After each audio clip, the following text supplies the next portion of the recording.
संस्कारी बेटी। शालिनी की उम्र लगभग 28 साल की हो चुकी थी, लेकिन अभी तक उसकी शादी नहीं हुई थी। शालिनी के मम्मी पापा सरला और महेश जी ने कभी उसकी शादी के लिए कुछ ज्यादा कोशिश भी नहीं की।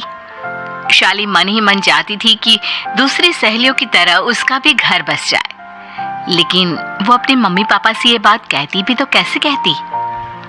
माँ जानती है, मेरी सहेली है ना शीतल, उससे बेटी हुई है, बड़ी प्यारी बच्ची है उसकी। अरे ये तो बहुत अच्छी बात है। उसकी शादी भी तो 4 साल पहले हो गई थी ना। अब क्या करे बेटा, चाहते हैं तो हम भी यही है कि तुम्हारी शादी हो जाए, लेकिन कोई अच्छा लड़का मिलता ही नहीं। कोई बात नहीं मम्मी पापा, मैं जानती हूँ आप मेरे लिए बहुत अच्छा रिश्ता ढूंढना चाहते हैं, और अभी मेरी इतनी उम्र भी तो नहीं हुई है। अच्छा शालिनी बेटा, क्या है ना, मेरे पास नई साड़ी नहीं है और मुझे किटी पार्टी में जाना था, तो इस महीने तेरी तनख्वाह आ जाए तो एक नई साड़ी दिलवा देना बेटा। और बेटा मेरा मोबाइल भी थोड़ा पुराना हो गया है, 6 महीने से इसी को काम में ले रहा हूँ, एक नया मोबाइल ला देना बेटा। हाँ हाँ मम्मी पापा। और माँ, आप तनख्वाह की चिंता क्यों करती हैं?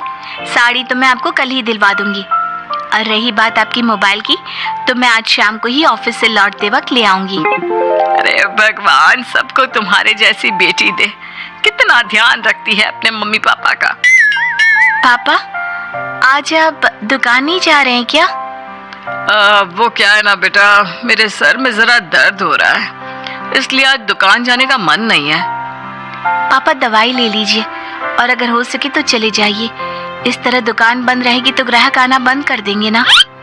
अरे बेटा, तेरे पापा की अब उम्र हो चली है, और तू है ना हमारी कमाऊ बेटी, इतनी अच्छी नौकरी करती है, हमारा ख्याल रखती है, तेरे पापा को चिंता करने की क्या जरूरत भला है? ठीक है पापा, आप अपना ध्यान रखिए, मैं ऑफिस से लौटते वक्त आपका फोन ले आऊंगी। और माँ, आपकी साड़ी हम कल लेकर आएंगी। शालिनी के जाने के बाद क्या करे, शालिनी के लिए सच में कोई लड़का ढूंढकर उसकी शादी करवानी है क्या? अरे पागल हो गई हो क्या?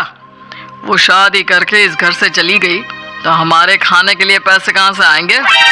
जानती हूँ वैसे भी आपको ना दुकान पर जाने में, काम करने में आलस आता है, अच्छे से पहचानती हूँ आपको। हाँ तो क्या हुआ, बेटी नौकरी करती है, जब बच्चे माँ बाप की कमाई पर मजाक कर सकते हैं, तो क्या माँ बाप बच्चों की कमाई पर थोड़े दिन चैन से जी नहीं सकते? अरे वो तो हम जी रहे हैं ना, देखा ना हमारी बेटी एक ही बार में हमें मोबाइल और साड़ी दिलाने के लिए कैसे फट से तैयार हो गई। एक दिन सरला की एक पड़ोसन अपने भतीजी का रिश्ता लेकर सरला के घर आती है। सरला बहन, ये मेरा भतीजा है प्रशांत, इसके लिए रिश्ता ढूंढ रही थी बहुत दिन से। अचानक से तुम्हारी बेटी का ख्याल आया, इतनी सुंदर और अच्छी नौकरी वाली लड़की है, मुझे तो बहुत पसंद है। अरे तुम्हारे पसंद करने से क्या होता है, मेरी बेटी को भी तो तुम्हारा भतीजा पसंद आना चाहिए ना। हाँ, ऐसा थोड़ी ना कि तुम्हें हमारी लड़की पसंद आ गई और हमने रिश्ता कर दिया। मेरा भतीजा बहुत बड़ी कंपनी में जॉब करता है। अंकल जी, मैंने आपकी बेटी को देखा है और वो मुझे बहुत पसंद है। हाँ, तुम्हें तो पसंद है, लेकिन हमें भी तो उससे एक बार पूछना पड़ेगा ना।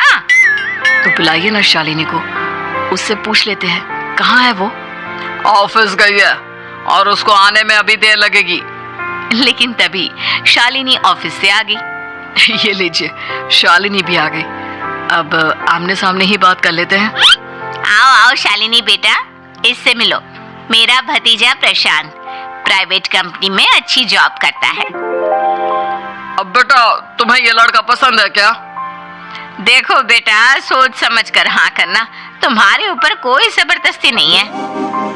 मम्मी पापा, प्रशांत की जॉब और उसकी बातें सुनकर मुझे तो काफी अच्छा लगा, मैं उससे शादी करने के लिए तैयार हूँ। ये लो, सारा मामला यहीं के यहीं निपट गया, लड़का और लड़की राजी हैं, तो अब हमें क्या। सरला की पड़ोसन और प्रशांत वहां से चले जाते हैं। अगले दिन, क्या हुआ मम्मी पापा, आप इतने उदास क्यों लग रहे हैं? वो क्या है ना बेटा, तुमने शादी के लिए हाँ कर दी उस लड़के के साथ। तो क्या हुआ माँ, उस लड़के में कोई खोट है क्या? आपको वो पसंद नहीं? अरे नहीं नहीं बेटा, जिसमें तुम्हारी खुशी उसमें हमारी खुशी। हमें भी लड़का पसंद है। तो फिर क्या बात है? अगर कुछ भी है तो आप मुझे बता सकते हैं। तुम्हारी माँ ये सोच सोच कर परेशान है कि तुम्हारे बाद हमारा क्या होगा। तुम हमारी इकलौती बेटी हो, हमारा बुढ़ापा कैसे कटेगा। अब बेटा, हम अपने बारे में सोचकर तुम्हें जिंदगी भर शादी करने से रोक तो नहीं सकते ना। जाओ, तुम अपनी जिंदगी में खुश रहो, हमारा क्या है, जैसे तैसे जी लेंगे। हाँ, बात तो सही है बेटा। कैसे भी करके मैं दुकान का काम कर लूंगा। तुम और प्रशांत शादी करके खुश रहो। अपने माँ बाप की बात सुनकर शालिनी काफी दुखी हो जाती है। उसे लगने लगता है कि वाकई में उसकी शादी हो जाने के बाद उसके माँ और बाप का ख्याल कौन रखेगा। और यही सोचकर वो एक दिन प्रशांत से मिलती है। देखो प्रशांत, तुम मुझे बहुत पसंद हो, लेकिन मैं चाहकर भी तुमसे शादी नहीं कर सकती। अरे क्या हुआ शालिनी? क्या तुम मेरी किसी बात से परेशान हो? नहीं नहीं प्रशांत, मैं अपने माँ बाप की इकलौती संतान हूँ। अगर मैं भी शादी करके घर से चली गई तो उनका ख्याल कौन रखेगा, उनका खर्चा कौन उठाएगा। तो क्या तुम सारी जिंदगी शादी नहीं करोगी? शायद नहीं प्रशांत, और अगर अपने माँ बाप के लिए ये भी करना पड़े तो इसमें गलत क्या है। प्रशांत की सारी बात जाकर सरला की पड़ोसन यानी कि अपनी बुआ को बता देता है। ये सरला तो बड़ी चालाक निकली। प्रशांत, वो अपनी बेटी के साथ खेल खेल रही है। कैसा खेल? आप क्या कहना चाहती हैं? अरे शालिनी बहुत सीधी और संस्कारी लड़की है, लेकिन ये सरला और महेश एक नंबर के चालाक। बुआ जी, आपकी बात सही है, लेकिन अपनी बेटी के साथ भला कोई क्यों चालाकी करेगा? वो तो मैं तुझे कल बताऊंगी। तो कल सुबह मेरे साथ शालिनी के घर चलना। और फिर अगले दिन। क्या हुआ सरला बहन, तुम्हारी बेटी ने तो शादी के लिए मना कर दिया।